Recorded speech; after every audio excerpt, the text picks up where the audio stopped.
Baik, Assalamualaikum warahmatullahi wabarakatuh. Perkenalkan, nama saya Gisela Risa Pratama, nomor P5017231004 dari kelas ADDGA. Nah, di sini saya akan mensimulasikan langsung mengenai tugas aliasing, simulating aliasing. Ya, mana saya akan langsung mensimulasikan di Jupyter Notebook saya ini. Di mana output yang pertama adalah sinyal aslinya adalah 10 Hz yang disampling menjadi frekuensi 20 Hz, 40 Hz, kemudian 100 Hz. Dan yang kedua adalah sinyal asli 50 Hz yang kemudian disampling menjadi 20 Hz, 40 Hz, dan 100 Hz. Baik, langsung saja kita simulasikan untuk skripnya.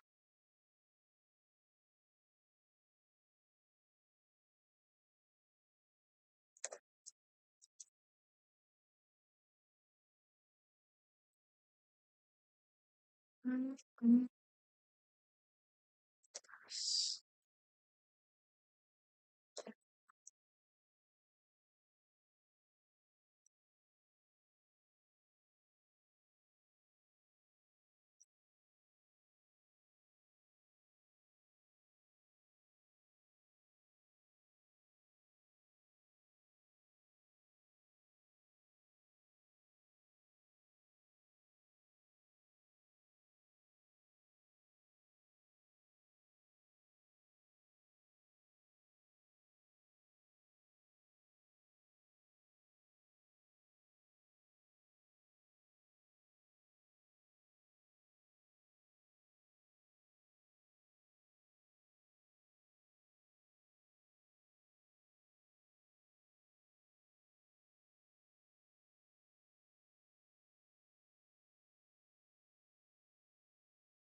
kita ulangan. Nah, ini hasil untuk original continuous sinyal yang 10 Hz, 20 Hz, dan 100 Hz. Dan 40 Hz yang terakhir. Nah, kemudian untuk 50 Hz itu, untuk sinyal asli yang 50 Hz itu tinggal mengganti pada bagian sini, sini,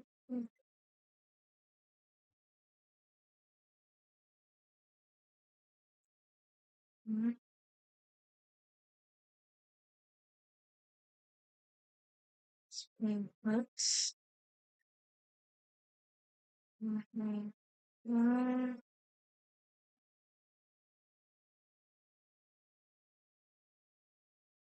yang diganti untuk 50 Hz itu adalah bagian ini, original sinyalnya. Kemudian untuk samplingnya itu tetap 20, 100, dan 40. Nah, kemudian untuk yang lainnya itu sama, kemudian bisa di-run.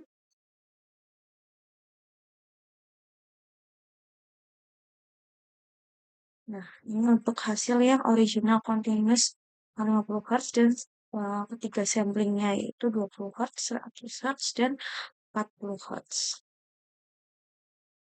Baik, setelah dikeluarkan kedua output, yang pertama adalah original continuous signal 10 Hz, kemudian yang ini adalah untuk uh, yang sinyal asli yang 50 Hz yang telah disampling menggunakan ketiga frekuensi, yaitu 20, 40, dan 100. Kemudian untuk penjelasannya sendiri, yang pertama itu pada import NumPy as NumPy, ini tuh digunakan untuk mengimport library NumPy dan disingkat dengan nama NumPy.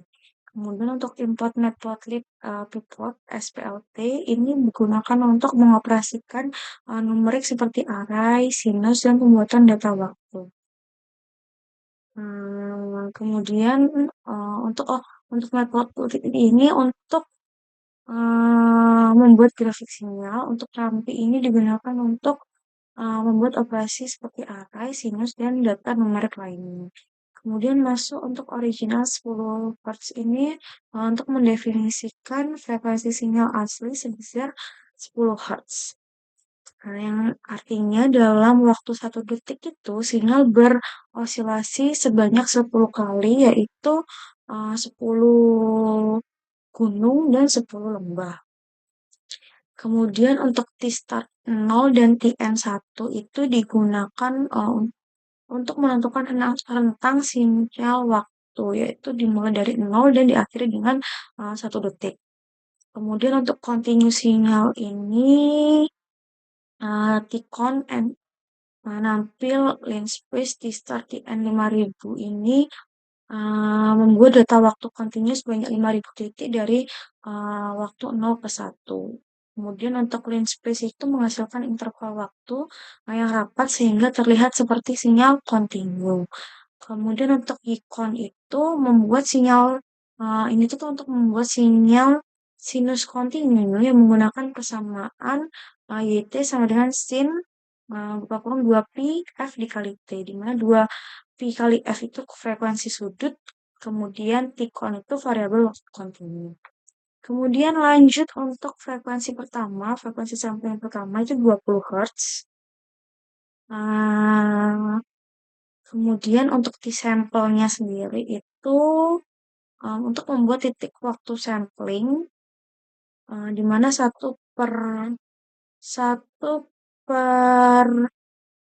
F1 Fs1 itu interval sampling, yaitu dengan rumus delta T sama dengan 1 per Fs. Untuk Fs 20 Hz itu delta T-nya 1 per 20, yaitu 0,05 detik. Artinya data diambil setiap 0,05 detik sekali. Kemudian untuk gear sampel itu mengambil nilai amplitudo sinus pada titik-titik sampling. Jadi hasilnya itu adalah sinyal diskrit hasil sampling. Lanjut untuk Fs yang 100 ini ya. Sama fs 100 sama dengan 100 itu untuk menentukan frekuensi sampling kedua sebesar 100 Hz. Ini sama, untuk delta T-nya itu 1/100 di 0,01 detik. Jadi titik sampling jauh lebih rapat dibandingkan yang fs sama dengan 20 Hz. Untuk Y sampelnya itu menghitung amplitudo sinyal pada semua titik sampling yaitu fs sama dengan 100 Hz. Untuk yang fs 40 Hz ini sama, menentukan frekuensi sampling ketiga sebesar 40 Hz. Untuk delta T yang T sample ini, delta T sama dengan 1/40, fs 3 itu 40, jadi hasilnya adalah 0,025. Nah, jadi kemudian lanjut yaitu plotting.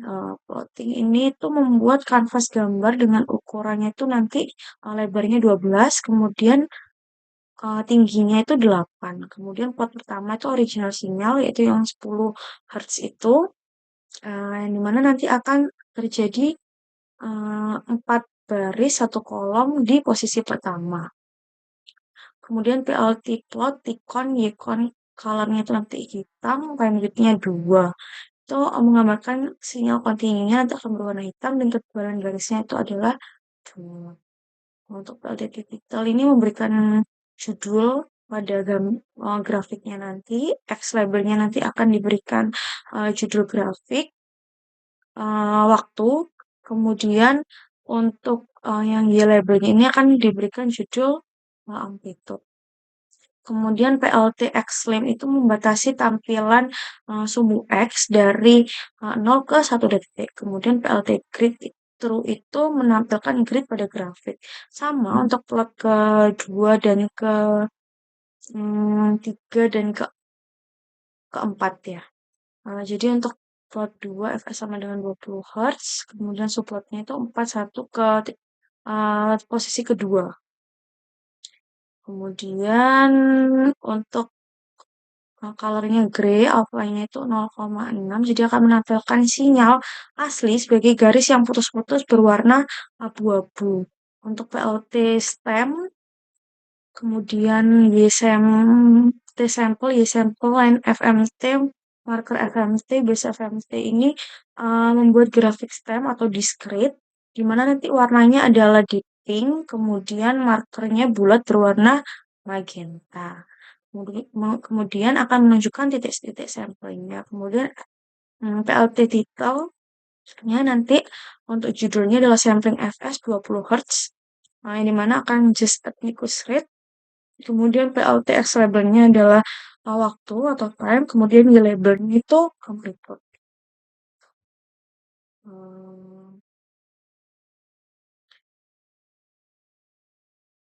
Sama untuk yang plot 3 fs 100 itu akan ada pada bagian yang ketiga. Kemudian untuk plot keempat ini sama, akan ada pada bagian yang keempat. Kemudian hasilnya adalah seperti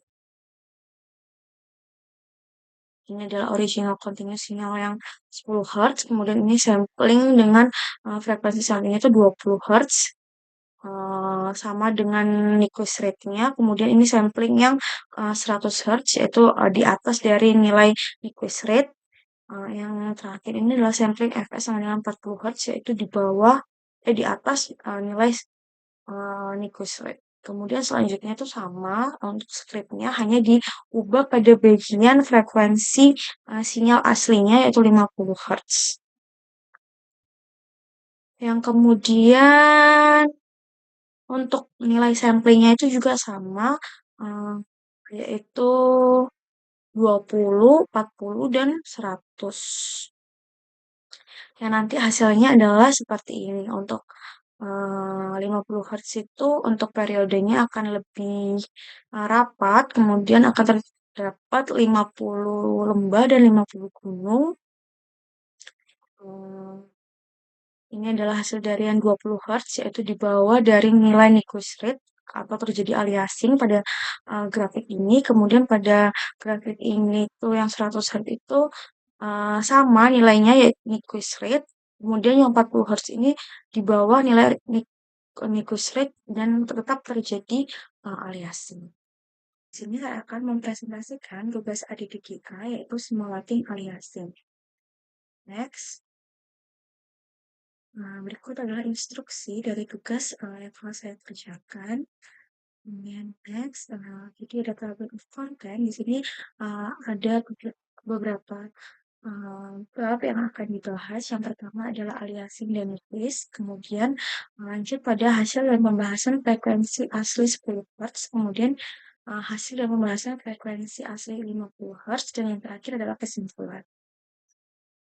Kemudian lanjut, untuk pendahuluan yang pertama, dalam pengolahan sinyal digital, proses sampling ini merupakan tahap penting untuk mengubah sinyal kontinu atau analog menjadi sinyal digital agar dapat diproses oleh komputer. Kemudian sampling ini dilakukan dengan mengambil nilai amplitudo sinyal pada interval waktu tertentu, di mana hasil dari proses ini itu sangat dipengaruhi oleh frekuensi sampling yang akan digunakan.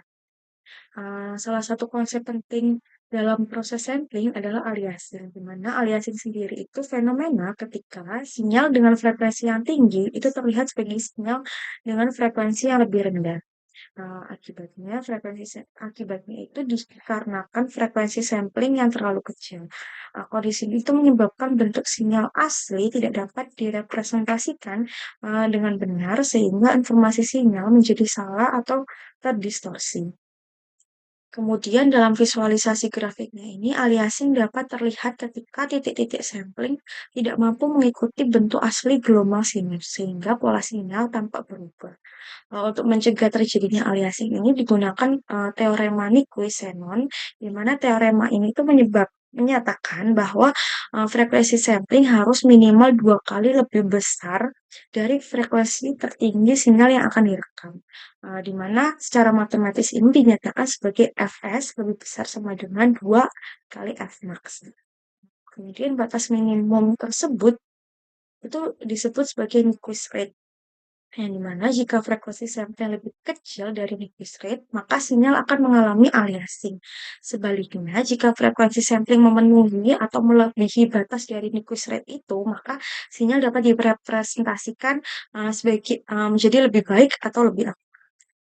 Pada simulasi yang telah saya lakukan ini, pengamatan terhadap dua sinyal sinusoidal yang dimana yang pertama adalah sinyal asli 10 Hz dan yang kedua adalah sinyal asli 50 Hz dengan beberapa variasi frekuensi sampling yaitu 20 Hz, 40, dan yang terakhir adalah 100. Kemudian melalui simulasi ini dapat diamati pengaruh frekuensi sampling terhadap kualitas representasi sinyal serta kondisi terjadinya aliasing terhadap teorema Nyquist-Shannon. Baik, masuk pada hasil dan pembahasan frekuensi asli 10 Hz, di mana frekuensi sampling yang diambil adalah yang pertama 20 Hz, 40 Hz, dan 100 Hz. Yang pertama adalah sampling Fs 20 Hz. Pada kasus itu berlaku Fs sama dengan 2F, di mana Fs adalah 20 dikali 2 dikali sinyal aslinya yaitu 10 Hz. Jadi, nilai dari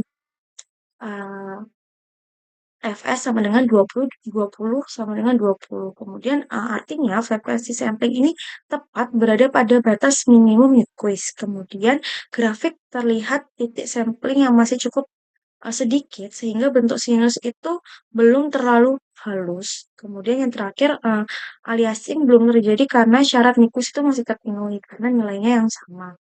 Kemudian untuk kedua adalah sampling Fs sama dengan 40 Hz. Pada kondisi ini 40 itu lebih besar, jadi nilai 40 Hz-nya itu lebih besar dibandingkan nilai frekuensinya, itu 2 dikali 10. Jadi 40 Hz lebih besar dibandingkan 20, di mana sampling ini tuh sudah berada di atas Nyquist rate. Kemudian grafik menunjukkan titik sampling yang lebih rapat dan bentuk sinus yang lebih jelas sehingga sinyal dapat direpresentasikan dengan lebih baik tanpa adanya aliasing. Kemudian yang terakhir adalah sampling Fs sama dengan 100 Hz. Pada kondisi ini tuh berarti 100, nilai 100 Hz lebih besar daripada nilai frekuensi Fmax-nya itu yaitu 20, di mana dapat diambil kesimpulan frekuensi sampling jauh di atas nilai dari Nyquist rate, kemudian sehingga jumlah titik sampling ini yang banyak menunjukkan bentuk sinusnya itu yang sangat halus dan hampir sama dengan sinyal kontinu asli, sehingga representasi sinyal menjadi sangat akurat. Kemudian next pada hasil dan pembahasan frekuensi asli 50 Hz.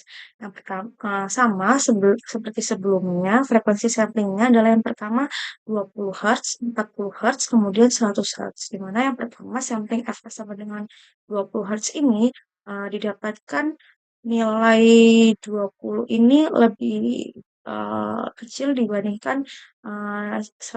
Jadi frekuensi sampling itu berada jauh di bawah Nyquist rate. Kemudian grafik menunjukkan titik-titik sampling yang tidak mampu mengikuti osilasi cepat sinyal sehingga terjadi aliasing dan bentuk sinyal menjadi berbeda dari sinyal aslinya. Kemudian lanjut. Untuk sampling fs sama dengan 40 Hz pada kondisi ini itu 40 sama lebih kecil daripada 100 atau Fmax-nya. Jadi sampling masih berada di bawah Nyquist rate sehingga aliasingnya itu masih terjadi. Kemudian grafik menunjukkan distorsi karena jumlah sampel itu masih belum cukup untuk merepresentasikan sinyal 50 Hz dengan benar. Kemudian yang terakhir adalah sampling fs sama dengan 100 Hz. Pada kondisi ini itu didapatkan nilai yang sama yaitu 100 sama dengan 100 di mana sampling ini tepat berada pada batas Nyquist rate yang dimana secara teori aliasing ini tidak terjadi, namun hasil sampling itu masih kurang stabil dan sensitif karena berada tepat pada batas minimum Nyquist rate. Kesimpulan yang dapat diambil dari simulasi yang telah dilakukan, teorema Nyquist-Shannon menyatakan bahwa Fs lebih besar sama dengan 2 dikali Fmax. Yang artinya frekuensi sampling itu harus minimal 2 kali lebih besar dari frekuensi tertinggi sinyal agar sinyal itu dapat direkonstruksi dan diinterpretasikan dengan benar tanpa adanya aliasing. Kemudian dari hasil simulasi, yang pertama pada sinyal 10 Hz tidak terjadi aliasing karena seluruh frekuensinya samplingnya itu telah memenuhi syarat Nyquist rate. Kemudian semakin besar frekuensi sampling, maka representasi sinyal akan semakin halus dan semakin akurat. Kemudian pada sinyal 50 Hz terjadi aliasing saat fs-nya itu 20 Hz dan 40 Hz karena sampling berada di bawah dari Nyquist rate. Untuk fs sama dengan 100 Hz itu berada tepat pada batas Nyquist rate sehingga secara teori itu aman, tetapi masih kurang ideal dan sensitif dibanding sampling dengan nilai frekuensi yang lebih tinggi. Kemudian simulasi ini tuh menunjukkan bahwa pemilihan frekuensi sampling sangat penting dalam proses digitalisasi sinyal agar informasi sinyal asli tidak hilang dan tidak terjadi distorsi aliasing. Baik, terima kasih dari saya. Apabila ada salah dan kurang dalam menyampaikan informasi, mohon dimaafkan. Wassalamualaikum warahmatullahi wabarakatuh.